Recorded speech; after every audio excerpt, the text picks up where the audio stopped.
Hello, welcome to the Home Podcast. I'm Bill Terrell. I'm a licensed acupuncturist, master herbalist, and I practice holistic medicine. If you're interested in more details about the podcast, check out episode 1. That's where I tell you the story of how it got started and the themes that I'm looking to explore. Today, we're going to be on episode 3, and this is going to be a very important lesson in how Asian medicine views body and mind and energy and life. And it's basically, the theme is the 3 treasures. Now, Asian medicine loves numbers. And so our number 1 is the whole. It's the universe, it's the divine, it's the circle. Number 2 is yin and yang, the 2 polar extremes of all of the universal energy and matter. So number 3 is the 3 treasures. And the 3 treasures actually have 2 versions. The first version is Qi, blood, and Jing. And the second version is Qi, blood, and Shen. And the reason that that's that way is that Jing and Shen are actually quite similar, and they're offshoots of each other. So I'll talk about that in just a second. So the first of the 3 treasures, which is Qi, blood, and Jing, the most important one that we need to talk about is Jing. It is what is considered essence, life force, the vitality. It is what we have as a living organism. Now, all living organisms have Jing, whether it's a bacteria, a plant, an algae, an insect, and all of us animals, including humans.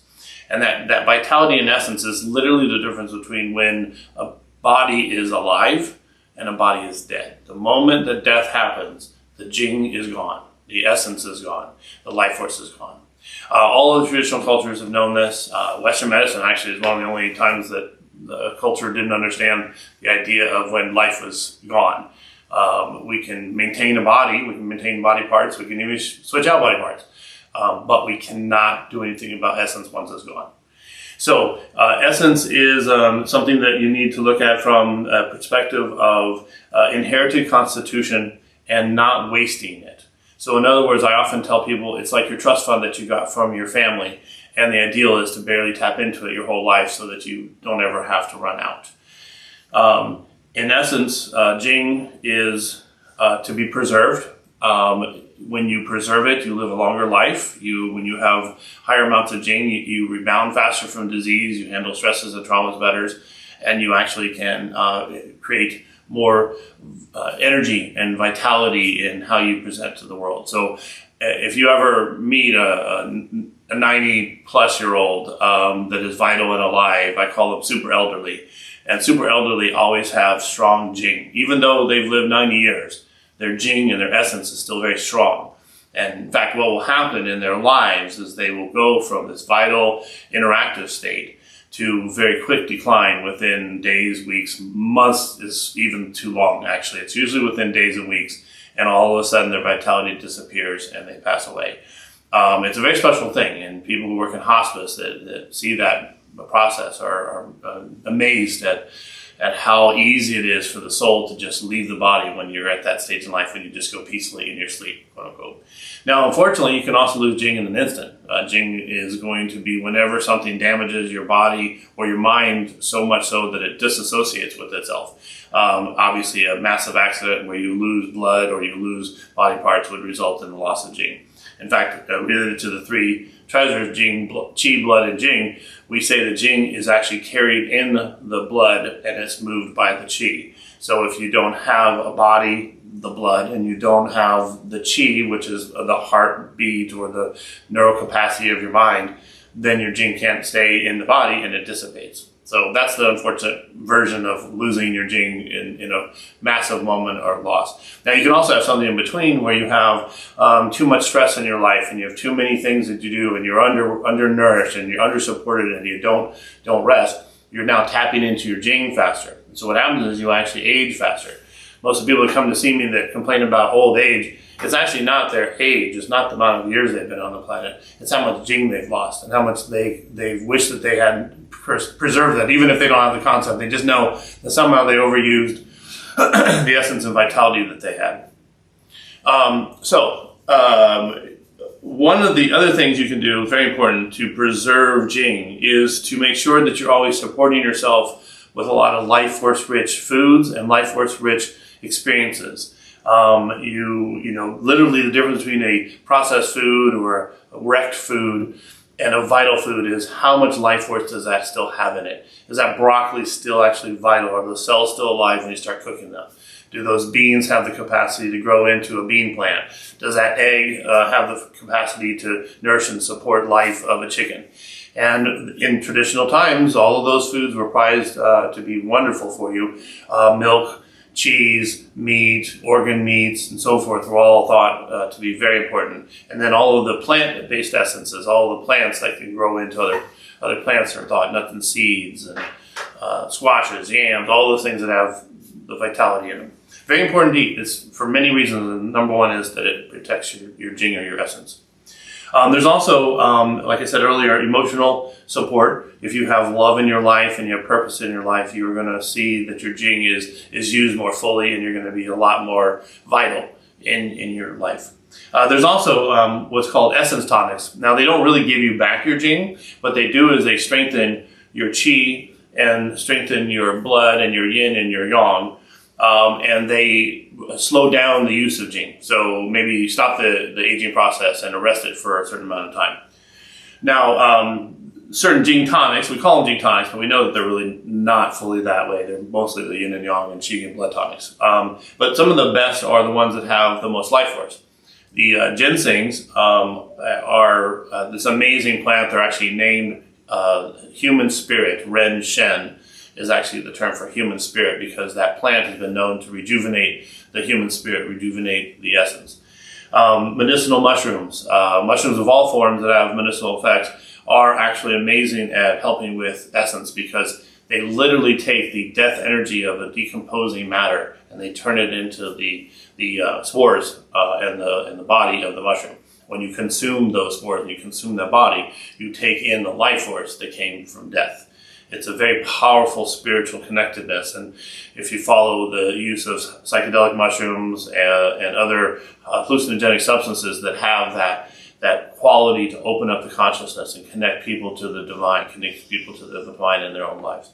And those are actually related to your essence. Again, if you don't have much essence, hard to connect to the divine and to the energies around you. And when you actually do take on the divine and the energies around you, the loving spirits and loving beings around you, then you actually get your essence used more efficiently.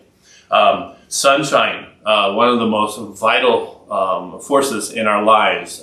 Without sunshine, you cannot maintain your essence. You wither, shrivel away. And sadly enough, it's a major problem in modern life, because people can actually go throughout the day without seeing any sunlight.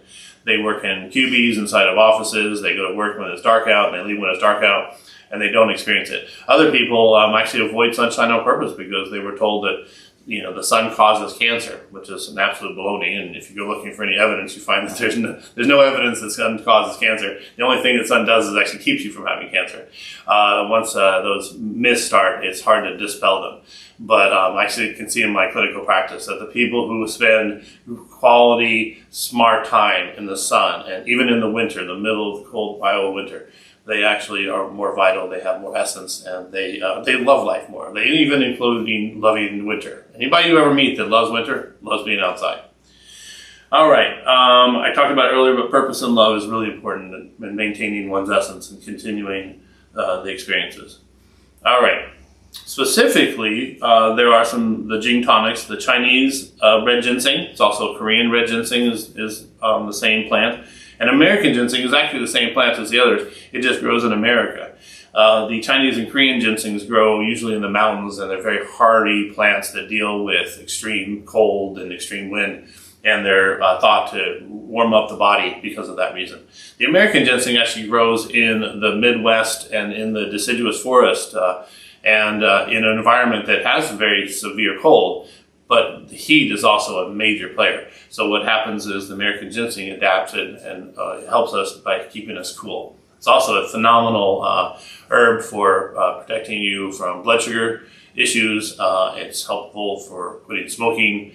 It's helpful for any type of addiction. It helps to calm the mind while it gives you energy. All right. Set of gene tonics. Okay, so yes, the medicinal mushrooms.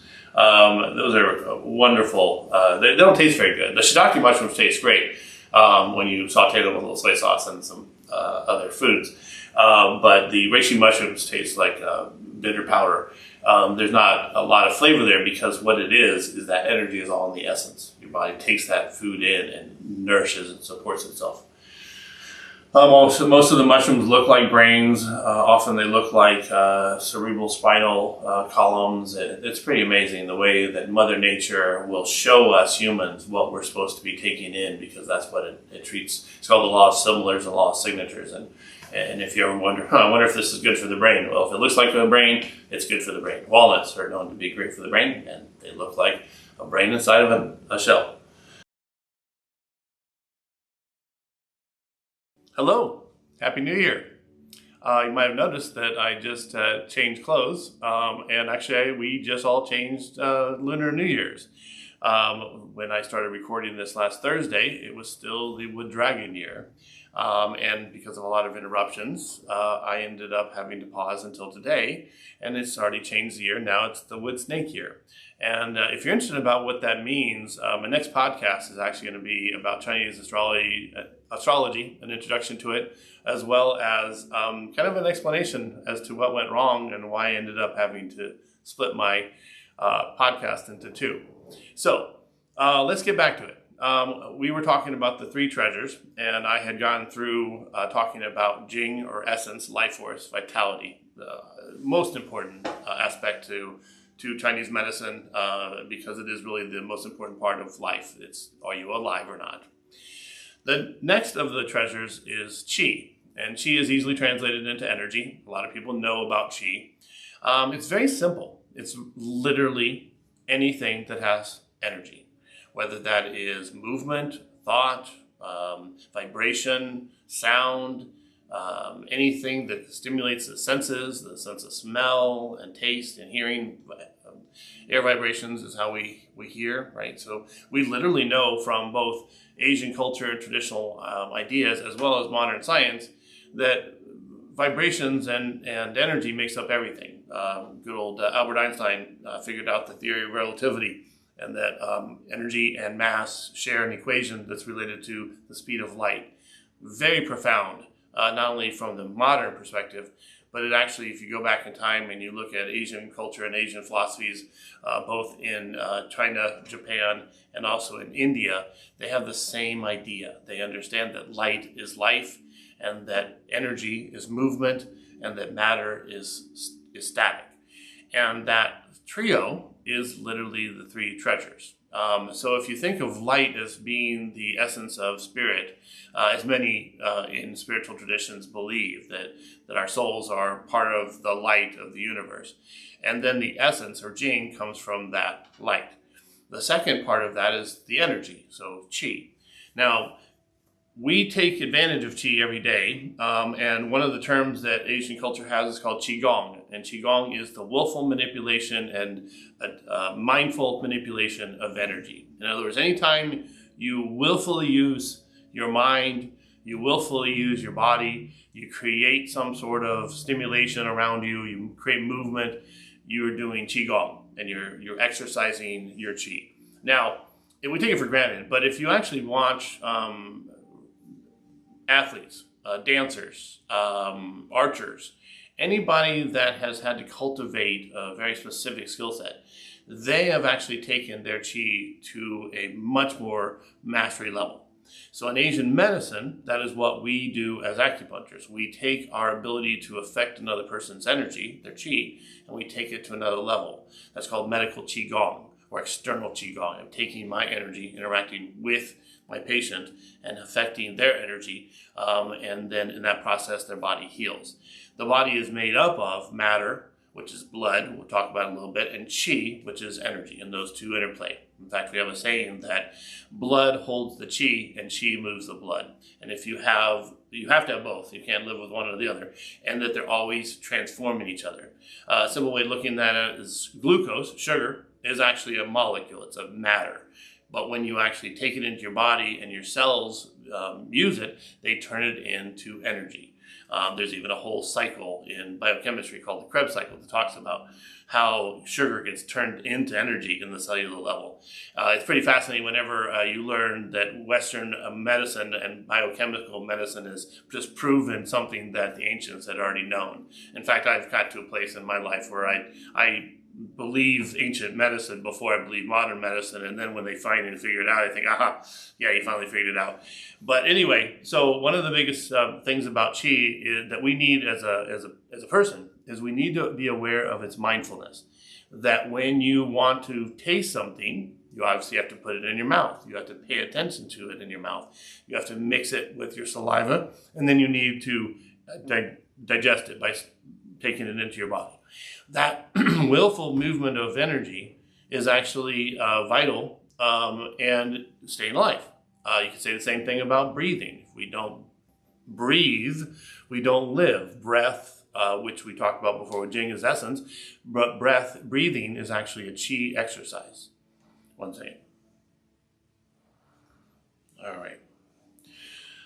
All right, the other thing about qi is your constitution. So different people have different qualities and quantities and abilities to use qi. It's basically your metabolism. It's also your ability to sense things. So some people are highly sensitive to the energy around them. They pick up on sounds and smells and empathy with other people a lot easier than others. It doesn't mean that one's better than the other. It's just two different ways of experiencing the same. Now, since we have to use qi in order to be alive, we don't want to run out of qi. And so the body has this amazing mechanism of going back and forth between rest, which is calming and settling the qi, and excitement and movement, which is moving the qi. Both of those are necessary. In fact, in Western medicine, we look at putting a person to sleep in the parasympathetic nervous system and a person waking up in the sympathetic nervous system. The same thing exists in Asian medicine. When a person is resting, they're in yin qi. And when they're active, they're in yang qi.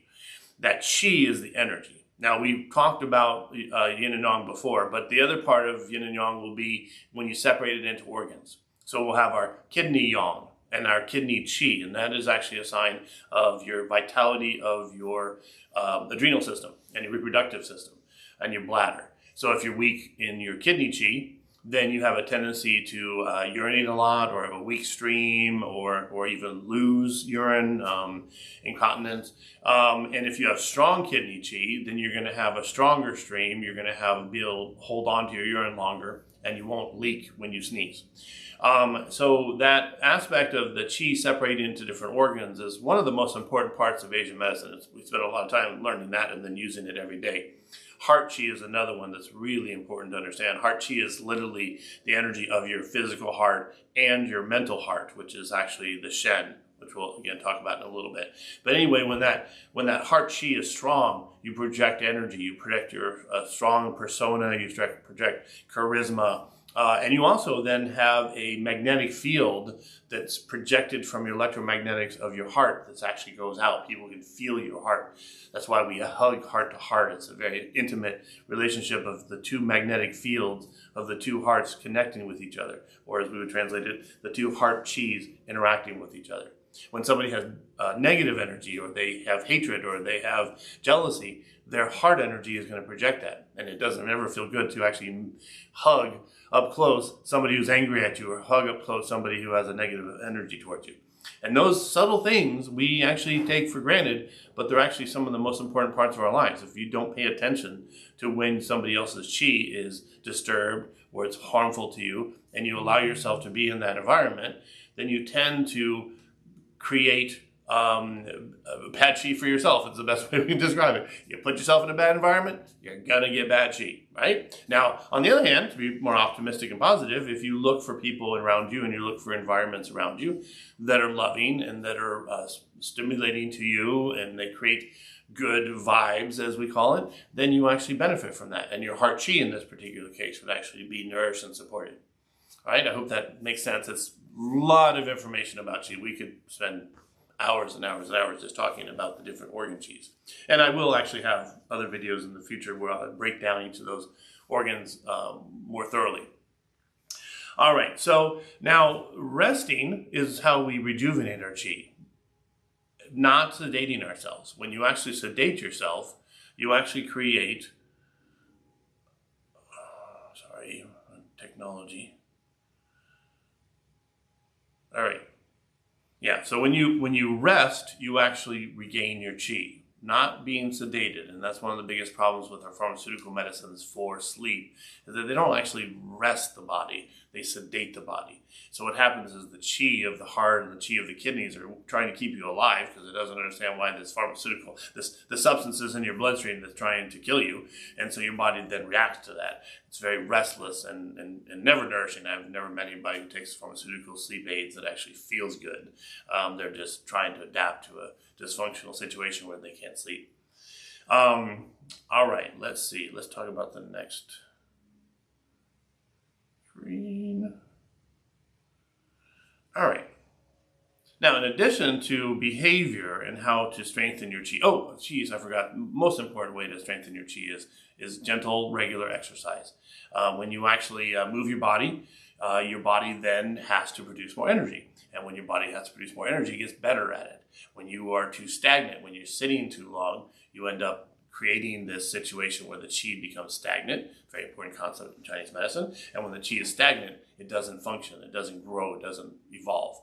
So the old couch potato analogy is very accurate. It's actually, you literally just become more and more part of the couch because you're sitting there. There's even a medical condition now called sitting disease, where a person who has a problem with moving around, they're fatigued or they're in pain, and then they sit too long, and then they get weaker and weaker and weaker. A very terrible condition, actually, and it needs to be addressed in multiple modalities, one of which is telling the person you need to get up even if you have pain. So the second part of building your qi, though, is what the Asians have figured out over the years is qi tonics. Now, qi tonics are herbs that strengthen the body's ability to make the qi. Okay, they're not stimulants. Very different story. Stimulants actually take your qi and they expend your energy faster. And the only reason you ever do that is when you have an acute situation like a cold that's coming on, and you actually take herbs that accentuate or speed up your qi, stimulate your qi to push out the pathogen. Okay, ephedra is one of those herbs, and it's actually very effective for short-term durations to get rid of a pathogen, but it's terrible for long-term use. So pseudoephedrine, which is in all of those allergy medications, is a synthetic version of ephedra, and what that does is for the first few days it works great, and then you take it every day and your qi gets weaker, your kidneys get weaker, your heart gets weaker, your lungs get weaker. And of course, unfortunately, you think you have allergies, so you have to take your medication every day to keep stimulated. It's the same thing with amphetamines. Amphetamines are a terrible medicine, and they have nothing but negative long-term effects, even short-term effects. Most people, they just get jittery and wired, and yeah, they don't have ADHD anymore, but they can't sit still. So you have to be really careful of the stimulants. There's actually a lot of stimulants out there in these nutraceuticals. They'll often throw some ginseng in there and say it's good for you, and then they put a bunch of other stimulants in there that gives you a buzz. And of course, the Monster drinks and the Celsius drinks and all that. Very bad idea. So, real qi tonics, though, the king of them is astragalus. It's Huan Qi is the Chinese name for it. It comes in a lot of forms. Sometimes just by itself is all you need, and then other times you combine it with other herbs, and it creates a balanced qi tonic. Along with that it's relatively less expensive, but still as effective as an herb called the Tractalodes. And it's often used in Chinese formulas to accentuate the effects of Huang Qi astragalus. Licorice. Most people know licorice, but it's not the candy. It's actually a root. It does have a little taste like the licorice candy. And licorice is actually a really wonderful qi tonic for the digestive system, and it also helps to increase circulation in the muscles. So it's often used for rejuvenating after exercise or for people who have fibromyalgia. The other qi tonics are not herbs, they're actually meditation. When you calm your body and you calm your mind, and you focus, though, you're not just sleeping, you focus that energy, you can actually strengthen your qi. Then there's sleep, of course, that's the turning off the active energy and turning on the quiet energy. And then the last one, which we kind of talked about at the beginning of this, is light. It's sunshine. There's so much amazing things that sunshine does to the human body and to the human mind. You can have a whole podcast just on the sun. And I don't mean vitamin D. That's what your body produces when you actually have certain stimulations like sunshine. Sunshine itself, the actual rays of the sun, the light rays, the infrared and the far infrared are incredible at helping rejuvenate the body.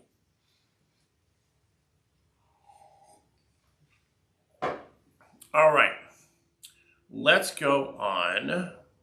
Skip that, we talked enough about that. Let's talk about blood. All right, the third of the three treasures is blood. Now, we know in Western culture what blood is, that red stuff that's flowing through our bloodstream, right? But in Asian culture and Asian medicine, blood is not just that. Blood is all of the body and all the matter in the body, all the matter in the actual physical blood, but also all of the matter in your cells, the matter in your brain, that matter in your bones. That is a way of thinking about the solid parts of your body.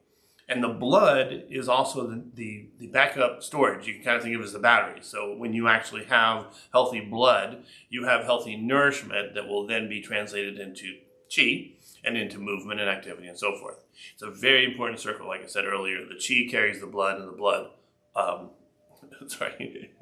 the blood holds the qi, and the qi carries the blood. All right. So as we look at the body, we also then break down the blood into different organs, just like we broke down the qi into different organs. So you have, really important, we go back to the heart. The heart blood is the actual physical nourishment in your bloodstream. It's also the matter and the energy in your heart tissue, and it's also the matter and energy in your brain. Your physical brain is part of the heart organ in Chinese medicine. So if you have good heart blood, you have a lot of nourishment in your brain to think clearly and to have memory. In fact, we say that short-term memory gets stored in the heart blood, i.e. the brain blood, and then it gets translated into long-term memory, which is actually an essence or Jing effect, which we're still in Western medicine trying to figure out where we keep all of our memories. In Asian medicine, we just say you keep your old memories in your essence, and you keep your new memories or your short-term memories in your blood.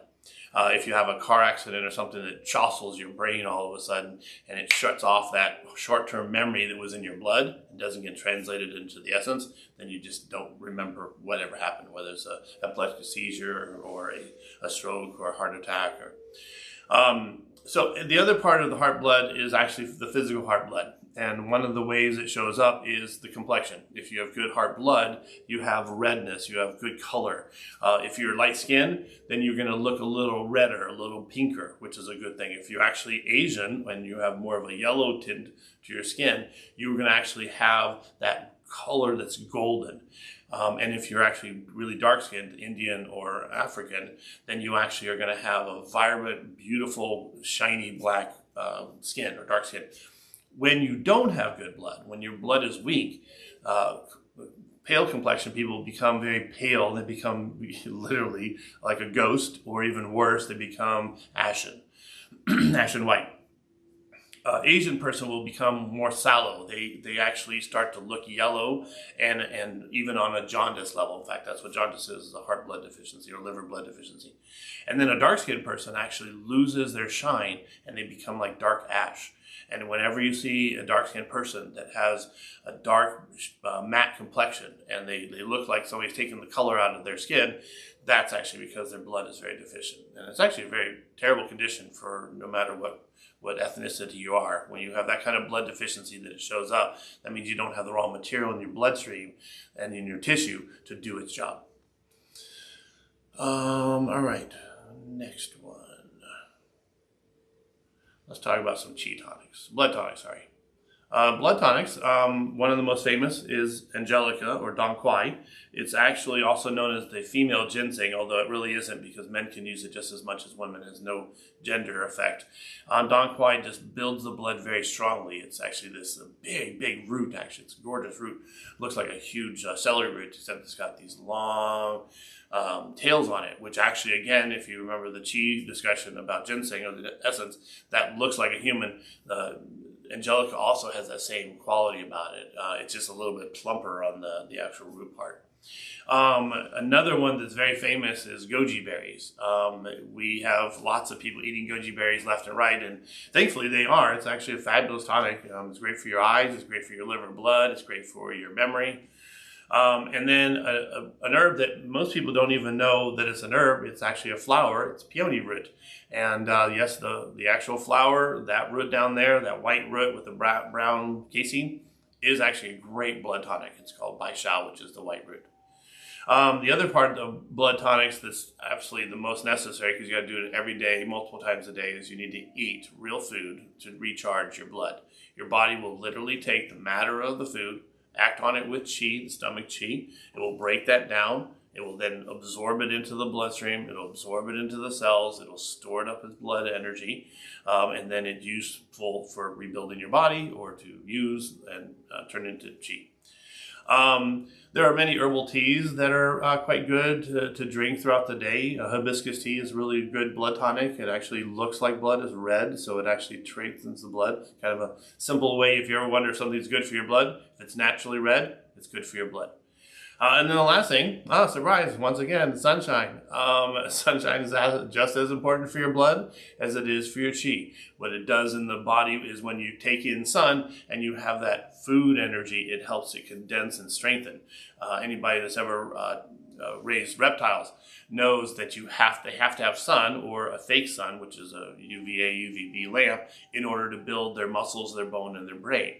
I believe very strongly that us humans need the exact same sunshine for the exact same reason, and that when we live inside of the artificial light, that especially since artificial light is not even UVA, UVB, it's just light, that we get weaker, our bones get weaker, our brain gets weaker, and you can see the epidemic all around us. All right, so I talked about Dong Quai, talked about goji berries. That's what peony root looks like. All right. Now, the fourth of the three treasures. As I said earlier in the podcast, you can look at the three treasures two separate ways. You can look at it from the life force essence of Jing, or you can look at it through the consciousness of Shen. So there's an overlap there, because if you're not alive, you don't have Shen. And if you don't have Shen, you're not alive. It's one of the things about, the physical body being kept alive by modern technology, is that you can harvest the organs, but the consciousness is no longer there. That's what true death is. And we talked about near-death experiences. It's very apparent when you see the evidence of near-death experiences that as long as the spirit and essence are connected, you can come back from the most incredible damage. People who have been in comas for decades, and then all of a sudden something happens and they wake back up. So obviously whatever was happening, their Shen and their Jing were actually still attached to each other, and they didn't separate enough to stop the life. Now, from life comes all of the things we hold dear, whether it's our mind, our spirit, and that's not like the woo-woo spirit. It actually means our spirit. Are we alive? Are we happy? Is this, a fun person to be around? Or are we down and heavy and, not fun to be around? Creativity, the human ability to create, comes from the Shen. It's one of the aspects of the heart energy when it interacts with different organs. So, for instance, creativity that's dance-oriented, for instance, is something that is a liver moving and the heart dancing. If you have very deep imaginative dreams, then you are actually taking your heart energy down deep into your kidneys, and you're actually interacting with this very surreal spiritual connectedness. If you have disturbed dreams, we actually say that that's when the liver and the heart are not in harmony. The Shen and the liver emotion are not in harmony, and it creates disturbing dreams. Very common problem. And then, of course, the simple idea is consciousness. Again, if you're fully alive and you are conscious, then your Shen is fully intact. That example earlier of a person that's in a coma, they have a Shen and a Jing that are connected because they're still physically alive, but their Shen is not free, it's trapped, and they're not conscious. That happens, unfortunately, with a lot of medications, or I hate to say it, drug use. Heroin and some of the horrible drugs that are out there in the world right now, they actually disconnect the Shen from the conscious. And so you see them, they're like walking dead. And yeah, they're still alive, but they're not really conscious. All right. Oops. All right. How do we support the Shen? The Shen's support is from using it. If you don't interact with the world, you don't interact with your mind, you don't think, you're not being creative, then your Shen becomes dull. One of the most powerful ways to nourish and support your Shen is meditation. My favorite is Zen meditation or mindfulness. And all that is actually is just focusing your mind. It's really simple. We do it regularly without knowing it. But when you do it on purpose, when you actually calm your Shen and all you're doing is paying attention, you actually are resting your Shen and you're strengthening it. An example right now, I'm recording, right? So if you pay attention and I'm quiet for a little bit, you'll be able to hear certain things in the background. The music, you might hear the movement of air from the air conditioner. You might hear the jostling of animals, although they're snoring right now. So I think you can't hear them, but if you were paying attention like I was, you can actually watch their lungs breathe or their bodies panting. Anyway, the next one is kind of similar to meditation, but it's actually when you're doing things, just normal interactivity, and staying calm in it. Whether you're driving a car, or you're talking on the phone, or you're reading, trying to keep your mind calm and focused and just relaxed. I already said it earlier before, but expressing your creativity is extremely important in nourishing your Shen. We aren't machines. We need to be human and creative, and we need to be interactive. And creativity isn't just art and music. Creativity is what I do every day with my practice. I'm creating an environment and a moment for that person to heal, and I'm interacting with them in a way that creates something special, good vibes, as we say. Of course, there's also herbal medicines that nourish the Shen. It's kind of similar to Jing. We're not actually building the Shen directly. We're not actually making the mind sharper with the herbs. What we're doing is we're strengthening the body, we're strengthening the blood, we're strengthening the qi, and then that body will then nourish and support the Shen. And it's the same thing with essence foods. Essence foods are the foods of nature and the environment around us that our ancestors have been eating for thousands and millennia, hundreds of thousands of years. And those foods actually have life force to them. If a food is whole, it means that it still has a potential for growing life. And if it's actually processed, or now as we call it, ultra processed, it doesn't have any life. It has no nourishment to your Shen. If anything, it traps the Shen in some addictive behaviors, which we're unfortunately becoming very big victims of. Alrighty. Thank you for allowing me to talk for so long about this very important topic. The three treasures are really principal to what we do every day in Asian medicine, and I hope I gave you some more insight. I'm hoping that you're finding some value to these podcasts, and if so, please not only be subscribed through my Substack, but become a paid subscriber. And the benefit of that is that you get to post comments and ask me questions, and I will try to get back to everybody that asks questions. And also, I would like to have feedback as to what podcast you would like me to do next. So, thank you very much for watching, and welcome home.